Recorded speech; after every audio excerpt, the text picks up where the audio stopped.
Welcome back to my YouTube channel study in Bengali. তো ডাব্লিউবিসিএসের preliminary exam 2026কে target করে আমাদের জিকের জন্য যে মক টেস্টের সিরিজটা কন্টিনিউ করা হচ্ছিল, আজকে তার আরও একটা মক টেস্ট নিয়ে আমরা হাজির হয়েছি। তাহলে চলো দেরি না করে শুরু করি। দেখো আজকের প্রথম প্রশ্ন কি বলছে, তিলক কত সালে হোম রুল লীগ স্থাপন করে। দেখো এক্ষেত্রে তিলক মানে কে মনে রাখতে হবে, এক্ষেত্রে তিলক মানে কিন্তু হচ্ছে বাল গঙ্গাধর তিলক। আচ্ছা দেখো, বাল গঙ্গাধর তিলক কিন্তু যে হোম রুল লীগ শুরু করেছিল, সেই হোম রুল লীগ কত সালে স্থাপন হয়েছিল সেটার কথা কিন্তু এখানে জিজ্ঞাসা করেছে। কী কী বলেছে দেখো সালগুলো, 1915, 1916, 1917 নাকি 1914। তো দেখো এই যে হোম রুল লীগ আছে, আজকে আমরা এই হোম রুল লীগ সম্পর্কে একটুখানি ভালো করে জানি। দেখো এই যে হোম রুল লীগটা আছে, এটা কিন্তু তিলক দ্বারা 1916 সালে স্থাপন করা হয়েছিল। এক্ষেত্রে কিন্তু আরেকজন মহিলার নামও খুবই গুরুত্বপূর্ণ, সেটা কিন্তু হচ্ছে এই অ্যানি বেসান্ত। ঠিক আছে, অ্যানি বেসান্ত কিন্তু এই যে হোম রুল লীগ, সেই হোম রুল লীগের সাথে একদম ওতপ্রোতভাবে কিন্তু সম্পর্কযুক্ত। এই হোম রুল লীগ চলাকালীন সময় কিন্তু গঙ্গাধর তিলককে, বাল গঙ্গাধর তিলককে কোন উপাধি দেওয়া হয়েছিল, মহামান্য তিলক। ঠিক আছে, মহামান্য তিলক, তাকে কিন্তু এই উপাধিটা হোম রুল লীগ চলাকালীন সময়ে দেওয়া হয়েছিল। এইবার দেখো এই যে বাল গঙ্গাধর তিলক সম্পর্কে কিছু কিছু জিনিস আমাদেরকে মনে রাখতে হবে, যেরকম গণপতি ও শিবাজি নামক যে দুটি উৎসব, সেটা কিন্তু এই বাল গঙ্গাধর তিলক দ্বারা চালু করা হয়েছিল। তারপর মারহাটা, ঠিক আছে, বা মারহাট্টা এবং কেশরী নামক যে পত্রিকা, এটারও কিন্তু সম্পাদনা তিনি করতেন। ঠিক আছে, পরবর্তী প্রশ্ন দেখব কি বলেছে। দেখো আজকের 2 নম্বর প্রশ্ন, যে অশোকের কোন শিলালিপিতে কলিঙ্গ যুদ্ধের ভয়াবহতার বর্ণনা দেওয়া আছে। দেখো অশোকের কিন্তু মোট 14টা রক এডিট বা শিলালিপি পাওয়া যায়। ঠিক আছে, সবার প্রথমে জানতে হবে এগুলোকে পাঠোদ্ধার কে করেন, তো সঠিক অ্যান্সার কিন্তু হচ্ছে জেমস প্রিন্সেপ। ঠিক আছে, জেমস প্রিন্সেপ কিন্তু এগুলোর পাঠোদ্ধার করেন।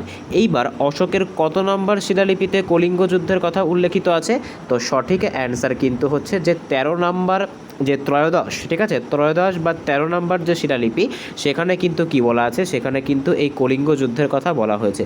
কলিঙ্গ যুদ্ধ কত সালে সংঘটিত হয়েছিল, এটা কিন্তু 261 বিফোর ক্রাইস্ট এই সময় কিন্তু সংঘটিত হয়েছিল। দেখো এক্ষেত্রে কিন্তু যে দশম শিলালিপি আছে, সেটাও কিন্তু খুবই গুরুত্বপূর্ণ, তার কারণ এই যে দশম শিলালিপি আছে, এখানে কি করা হয়েছিল, এখানে কিন্তু অশোকের যে ধম্ম, ঠিক আছে, ধম্ম প্রচারের যে নীতি, সেটা কিন্তু এই যে দশম শিলালিপি, সেখানে কিন্তু বর্ণনা করা হয়েছিল। পরবর্তী প্রশ্ন দেখব কি বলেছে। দেখো আজকে 3 নম্বর প্রশ্ন, যে তৈমুর লং যখন ভারত আক্রমণ করে তখন দিল্লির সুলতান কে ছিলেন। তো এই যে কোশ্চেনটা, এটা কিন্তু তোমাদের যে আগের মক টেস্ট ছিল, সেই মক টেস্টও আমি করিয়েছিলাম। এটা কিন্তু খুব ইম্পর্টেন্ট একটা প্রশ্ন। দেখো কি করে পিএসসি কিন্তু জেনারেলি তার যে কোশ্চেনগুলো হয়, সেগুলো কিন্তু একটু ডেপথ থেকে কোশ্চেন করে। ঠিক আছে, সেই কারণের জন্য কিন্তু তোমাকে একটু ডিটেলসে পড়তে হবে। পিএসসি যে কোনো পরীক্ষা তুমি যদি বলো, ডাব্লিউবিসিএস বলো বা পিএসসি যে মিসলেনিয়াস আছে, প্রত্যেকটা এক্সামেই কিন্তু বা পিএসসি যে কোনো পরীক্ষাতে কিন্তু কোশ্চেনের যে লেভেলটা থাকে, সেটা একটু ডেপথে হয়। সেই কারণের জন্য কিন্তু সেই জিনিসটাকে মাথায় রেখে তোমাদের এই কোশ্চেনের সেটগুলো বানানো হয়েছে। তো তৈমুর লং যখন ভারত আক্রমণ করেন তখন দিল্লির সুলতান কে ছিলেন, তো সঠিক অ্যান্সার কিন্তু হচ্ছে নাসির উদ্দিন মাহমুদ শাহ। ঠিক আছে, ইনি কিন্তু কোন বংশের ছিলেন, তো মনে রাখতে হবে ইনি কিন্তু তুঘলক বংশের ছিলেন। আর তৈমুর লং কত সালে ভারত আক্রমণ করেছিল, তো 1398 সালে কিন্তু ভারত আক্রমণ করেছিল। এরপর কি হয়েছিল, 1398 সালে যখন তৈমুর লংয়ের প্রভাবে এই তুঘলক বংশের সমাপ্তি ঘটে, তখন কিন্তু তৈমুর লং কী করেছিল, তৈমুর লং কিন্তু সৈয়দ বংশের যে খিজির খাঁ, ঠিক আছে, তাকে কিন্তু এই দায়িত্বটা দিয়েছিল যে দিল্লির সাম্রাজ্যটাকে সামলানোর জন্য। পরবর্তীকালে এই খিজির খাঁ কী করেছিল, খিজির খাঁ কিন্তু সৈয়দ বংশের প্রতিষ্ঠাতা করেছিল। ঠিক আছে, পরবর্তী প্রশ্ন দেখব কি বলেছে। দেখো পরবর্তী প্রশ্ন আজকে 4 নম্বর প্রশ্ন, যে ভারতে সিভিল সার্ভিসের জনক কাকে বলা হয়ে থাকে। ঠিক আছে, দেখো সিভিল সার্ভিস, যেটাকে আমরা আমলাতন্ত্র কিন্তু বলতে পারি বা বিউরোক্রেসি, তো এই সিভিল সার্ভিসের জনক কাকে বলা হয়, তো সঠিক অ্যান্সার কী হবে, সঠিক অ্যান্সার কিন্তু হচ্ছে যে লর্ড কর্নওয়ালিস, তাকে কিন্তু সিভিল সার্ভিসের জনক বলা হয়ে থাকে।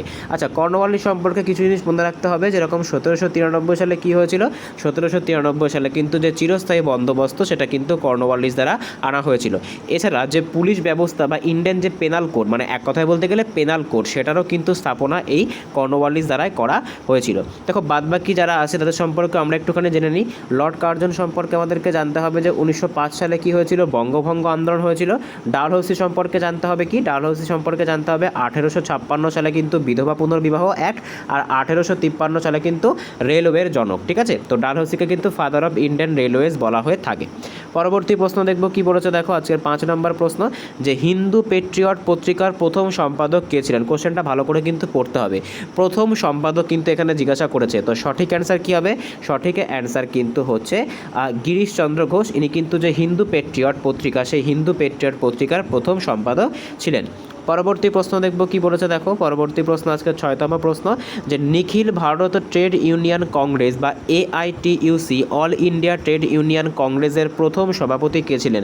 এটাও কিন্তু তোমাদের রিপিটেড কোশ্চেন, আমি আগের যে মক টেস্টগুলো তোমাদেরকে প্র্যাকটিস করেছিলাম সেখানেও কিন্তু এই কোশ্চেনটা অনেকবার করানো হয়েছে। তো সঠিক অ্যান্সার কী হবে, সালটা কিন্তু হচ্ছে 1920 সাল। আর প্রথম সভাপতি কে ছিলেন, প্রথম সভাপতি কিন্তু ছিলেন লালা লাজপত রায়। আচ্ছা, লালা লাজপত রায়কে কিন্তু লাঠির আঘাতে মারা হয়েছিল, তো সেটা কোথায়, সেটা কিন্তু হচ্ছে লাহোরে। সব লাল হো জায়গা, এটা কার উক্তি ছিল, এটাও কিন্তু এই যে লালা লাজপত রায়ের উক্তি ছিল। পরবর্তী প্রশ্ন দেখব কি বলেছে, দেখো পরবর্তী প্রশ্ন আজকে 7 নম্বর প্রশ্ন, যে কোন ভাইসরয়কে উজ্জ্বল বিফলতা বা ব্রিলিয়ান্ট ফেলিয়ার বলা হয়। Lord Curzon, Lord Liton, Lord Ripon নাকি লর্ড ডালহৌসি। তো সঠিক অ্যান্সার কী হবে, সঠিক অ্যান্সার উজ্জ্বল বিফলতা বা ব্রিলিয়ান্ট ফেলিয়ার কিন্তু বলা হয় লর্ড লিটন।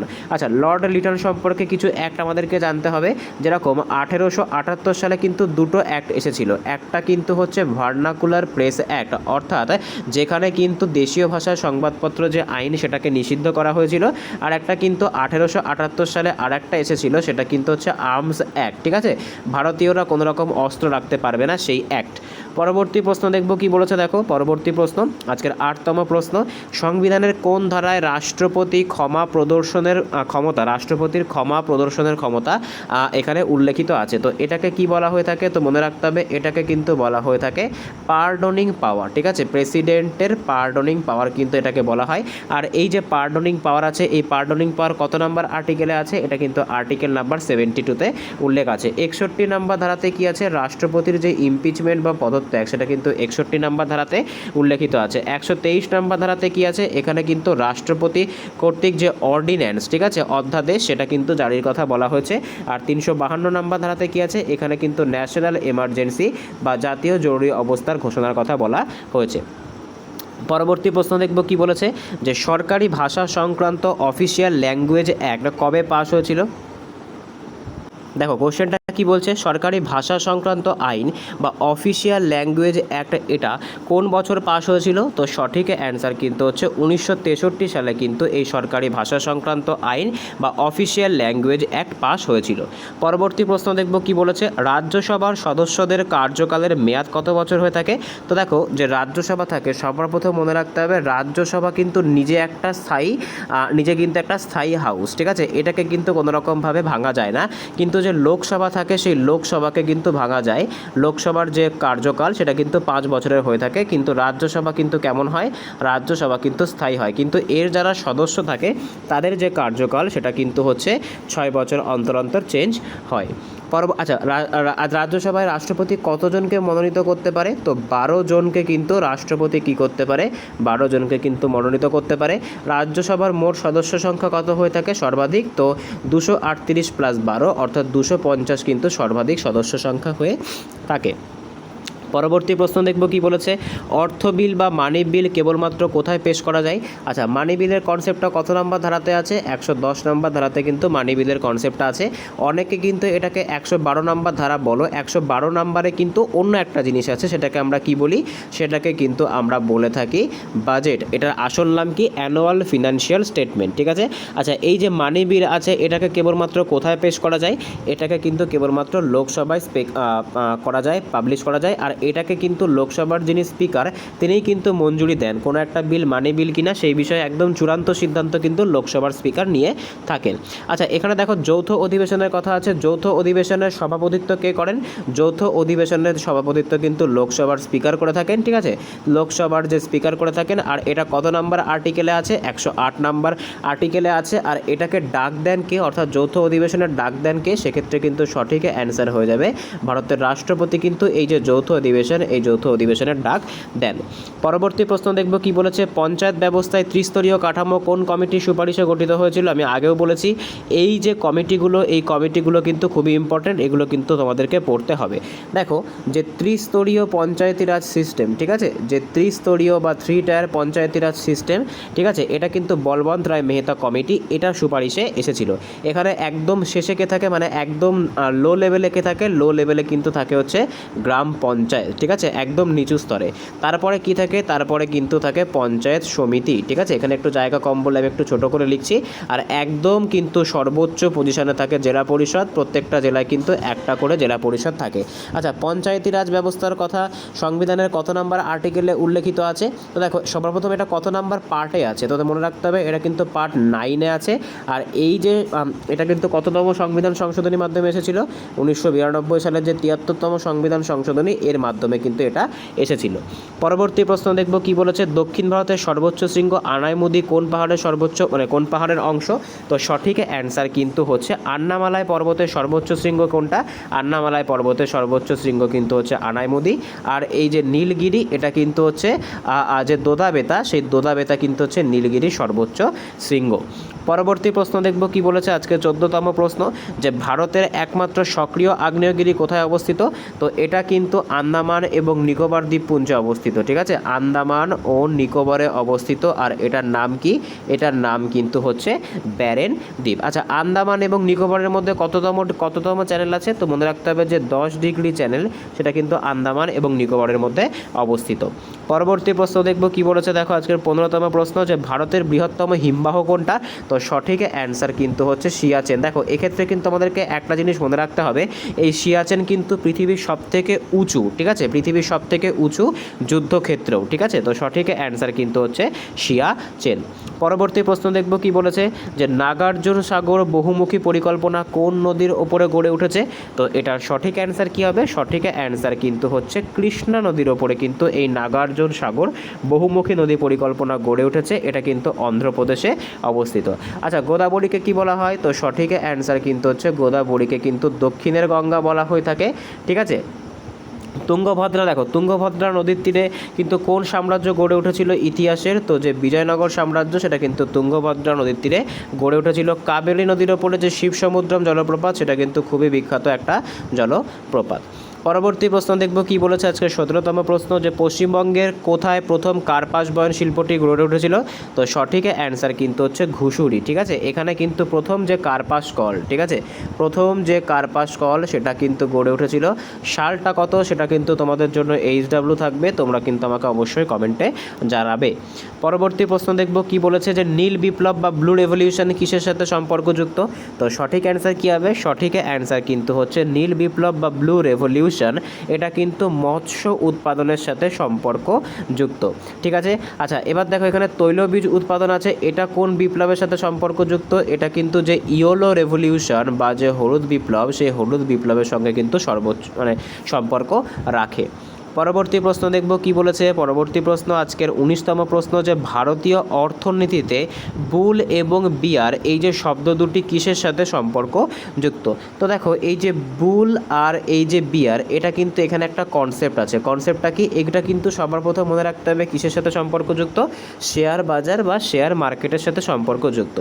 বুল মানে কি আর বেয়ার মানে কি? দেখো বুল মানে কিন্তু হচ্ছে মার্কেট যখন হাই, অর্থাৎ মার্কেট যখন উঁচুর দিকে যায় বা যখন ভ্যালুটা বাড়ে।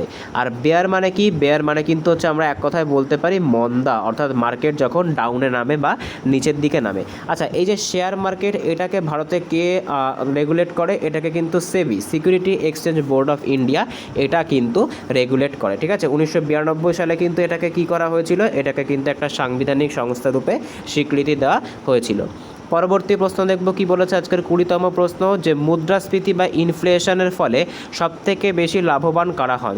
দেখো প্রত্যেক দিন যারা এই মক টেস্টগুলো অ্যাটেন্ড করছো, তারা কিন্তু খুব ভালো করে জানো যে আমি কিন্তু একটা মক টেস্টের মধ্যে পিএসসির প্যাটার্ন অনুযায়ী সব রকমের কোশ্চেনগুলোকে একসাথে মিক্সড করে রাখি।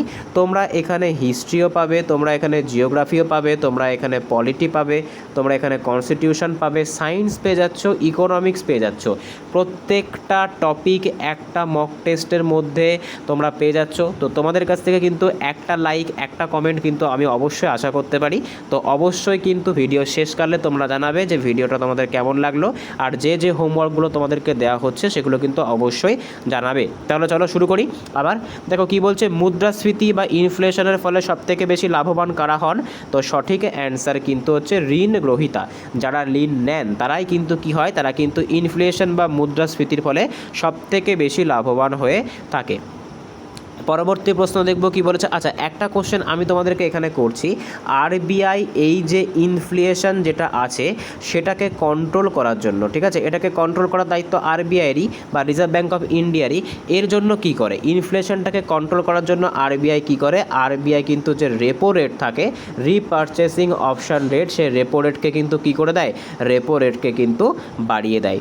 পরবর্তী প্রশ্ন দেখব কি বলেছে আজকের 21তম প্রশ্ন, যে ভারতের টাকার নোট ছাপার দায়িত্ব কার থাকে? তো দেখো, যে নোট ছাপার দায়িত্ব এটা জেনারেলি কার থাকে? তো মনে রাখতে হবে যে ভারতীয় যে নোট, সেই নোট ছাপার দায়িত্ব কিন্তু রিজার্ভ ব্যাঙ্ক অফ ইন্ডিয়ার। আর কয়েন বা 1 টাকার নোট ছাপার দায়িত্ব কার? সেটা কিন্তু হচ্ছে কেন্দ্রীয় অর্থ মন্ত্রকের। আচ্ছা, রিজার্ভ ব্যাঙ্ক অফ ইন্ডিয়া সম্পর্কে আমরা একটুখানি জেনে নেব যে এটা কত সালে গঠিত হয়েছিল। 1935 সালে কিন্তু এটাকে গঠিত হয়েছিল। কোন কমিটির সুপারিশে? যে ইয়াং হিল্টন কমিটি, তার সুপারিশে কিন্তু গঠিত হয়েছিল। এবং 1949 সালে কিন্তু এটাকে জাতীয়করণ করা হয়েছিল বা ন্যাশনালাইজড করা হয়েছিল। স্টেট ব্যাঙ্ক অফ ইন্ডিয়া সম্পর্কে আমাদেরকে জানতে হবে। স্টেট ব্যাঙ্ক অফ ইন্ডিয়া কত সালে এসেছিল? তো এটা কিন্তু 1921 সালে হয়েছিল। এটার নাম কি ছিল? Imperial bank of India. 1921 সালে কিন্তু 3টে bank, bank of Madras, bank of Bengal আর ব্যাঙ্ক অফ হচ্ছে বোম্বে মিলে কিন্তু এই ব্যাঙ্কের স্থাপনা করা হয়েছিল। প্রথম নাম কিন্তু ছিল ইম্পেরিয়াল ব্যাঙ্ক অফ ইন্ডিয়া। পরবর্তীকালে 1955 সালে কিন্তু এটাকে স্টেট ব্যাঙ্ক অফ ইন্ডিয়া করা হয়েছে। এটা কিন্তু ভারতের সবথেকে বড় পাবলিক সেক্টর ব্যাঙ্ক। পরবর্তী প্রশ্ন দেখব কি বলেছে, যে আলোক তরঙ্গ কেমন ধরনের তরঙ্গ? তো দেখো, যে আলোক তরঙ্গগুলো থাকে সেটা কি, সেটা কিন্তু হচ্ছে তির্যক তরঙ্গ, ঠিক আছে। এটার কিন্তু আর একটা নামও আছে। আলো কিন্তু একটা ইলেকট্রোম্যাগনেটিক ওয়েভ। অনুদৈর্ঘ্য তরঙ্গ বা লংডিটিউডাল ওয়েভ কোনটা? সেটা কিন্তু হচ্ছে সাউন্ড, ঠিক আছে। এটা কিন্তু সায়েন্সের একটা কোশ্চেন ছিল। আমি তোমাদের আগেই বলেছি যে প্রত্যেকটা বিষয়ে একদম পিএসসির প্যাটার্ন অনুযায়ী কিন্তু তোমাদের এই ক্লাসগুলো করানো হচ্ছে। তো তোমাদের কাছ থেকে কিন্তু একটা লাইক অবশ্যই আমি আশা করতে পারি। পরবর্তী প্রশ্ন দেখব কি বলেছে। দেখো আজকে 23তম প্রশ্ন, যে সাবানের বুদবুদ রঙিন দেখায় আলোর কোন ধর্মের জন্য? প্রতিফলন, প্রতিসরণ, বিচ্ছুরণ নাকি ব্যতিচার? তো সঠিক অ্যান্সার কী হবে? সঠিক অ্যান্সার কিন্তু হচ্ছে ব্যতিচার বা ইন্টারফিয়ারেন্স। এই কারণের জন্যই কিন্তু হয়ে থাকে। আচ্ছা, যে জলের বুদবুদ সেটা কোন লেন্সের মতো আচরণ করে? এটাও কিন্তু অনেক সময় একটা কোশ্চেন ইম্পর্টেন্ট হয়ে যায়। তো এটা কিন্তু যে অবতল লেন্স, ঠিক আছে, যে অবতল লেন্স, যেটাকে আমরা কেমন ধরনের লেন্স বলে থাকি, যেটাকে কিন্তু আমরা কনকেভ লেন্স বলে থাকি, এটা কিন্তু কনকেভ লেন্সের মতোই কাজ করে। পরবর্তী প্রশ্ন দেখব কি বলেছে, যে আধুনিক পর্যায় সারণীতে কতগুলি শ্রেণী আছে? তো দেখো, মডার্ন ডে যে পিরিয়ডিক টেবিল আছে, যারা আমার সাথে সায়েন্সের ক্লাসগুলো, রেলের গ্রুপ ডির জন্য সায়েন্সের ক্লাসগুলো করো, তাদের কাছে কিন্তু কোশ্চেনটা খুবই সোজা হয়ে যাবে। তো কতগুলি শ্রেণী আর কতগুলি পর্যায় আছে? তো মনে রাখতে হবে শ্রেণী সংখ্যা কিন্তু হচ্ছে 7টি আর 18টি কিন্তু পর্যায় আছে। তো এখানে শ্রেণী জিজ্ঞাসা করেছে, তো সেক্ষেত্রে কিন্তু সঠিক অ্যান্সার কী হবে? সরি, উল্টো বলেছি আমি এটা। এখানে কিন্তু যে পর্যায় সংখ্যা আছে সেটা কিন্তু হচ্ছে 18টি, ঠিক আছে। আর যে শ্রেণী সংখ্যা আছে সেটা কটা? সরি, পর্যায় সংখ্যা হচ্ছে 7টি, আবারও ভুল বললাম, পর্যায় সংখ্যা 7টি আর শ্রেণী সংখ্যা কিন্তু হচ্ছে 18টি। তো সঠিক অ্যান্সার কিন্তু হয়ে যাবে 18টি শ্রেণী বা গ্রুপ কিন্তু আছে। পরবর্তী প্রশ্ন দেখব কি বলেছে আজকের 25তম প্রশ্ন, যে মানুষের রক্তে শর্করার মাত্রা নিয়ন্ত্রণ করে কে? আশা করি তোমরা প্রত্যেকেই পারবে এটা। সঠিক অ্যান্সার কিন্তু হয়ে যাচ্ছে ইনসুলিন। ইনসুলিন কিন্তু কি করে? ইনসুলিন কিন্তু আমাদের বডির যে ব্লাড সুগার লেভেল আছে সেই ব্লাড সুগার লেভেলকে কিন্তু কন্ট্রোল করে। পরবর্তী প্রশ্ন দেখব কি বলেছে, যে কোষের মস্তিষ্ক কোনটাকে বলা হয়? তো সঠিক অ্যান্সার কিন্তু হচ্ছে নিউক্লিয়াসকে কিন্তু ব্রেন অফ সেল বলা হয়ে থাকে, ঠিক আছে। এটাকেই কিন্তু কি বলা হয়? এটাকেই কিন্তু কোষের ব্রেন বলা হয়ে থাকে। পরবর্তী প্রশ্ন দেখব কি বলেছে, যে বায়ুমণ্ডলের কোন স্তরে রেডিও তরঙ্গ প্রতিফলিত হয়? তো সঠিক অ্যান্সার কিন্তু হচ্ছে যে আয়নোস্ফিয়ার আছে, এখানেই কিন্তু রেডিও ওয়েভগুলো প্রতিফলিত হয়। পরবর্তী প্রশ্ন দেখব কি বলেছে, 28তম প্রশ্ন, লোকসভার সর্বাধিক সদস্য সংখ্যা কত হতে পারে? তো বর্তমান পরিস্থিতিতে দাঁড়িয়ে লোকসভায় কিন্তু 550 জন সর্বাধিক মেম্বার হতে পারে। ঠিক আছে, পরবর্তী প্রশ্ন দেখব কি বলেছে দেখো, আজকের 29তম প্রশ্ন, যে ইন্ডিয়ান ইন্ডিপেন্ডেন্স লিগ কে প্রতিষ্ঠা করেছিল? তো সঠিক অ্যান্সার কী হবে? সঠিক অ্যান্সার কিন্তু হচ্ছে রাসবিহারী বোস। আজকের লাস্ট প্রশ্ন কি বলছে দেখো, পশ্চিমবঙ্গের সুন্দরবন অঞ্চলের মৃত্তিকা মূলত কী প্রকৃতির হয়ে থাকে? এটাও কিন্তু একটা রিপিটেড কোশ্চেন। তো সঠিক অ্যান্সার কিন্তু হয়ে যাচ্ছে, এটা কিন্তু হবে লবণাক্ত প্রকৃতির কিন্তু এই মৃত্তিকা হয়ে থাকে, বা আমরা কিন্তু বলতে পারি লবণাক্ত মৃত্তিকা হয়ে থাকে। তো আজকে এই অবধি ছিল আউট অফ 30। আজকে নাম্বার অফ কোশ্চেন একটুখানি কম আছে, পরের দিন কিন্তু এটাকে আমি মার্জ আপ করে দেবো, কোনো চিন্তা নেই। তো আজকে যদি এই ক্লাসটা তোমাদের কেমন লেগেছে অবশ্যই কিন্তু আমাকে কমেন্টে জানাবে। তোমাদের কোনো সাজেশন থাকলে সেটাও আমাকে অবশ্যই কমেন্টে জানাতে পারো।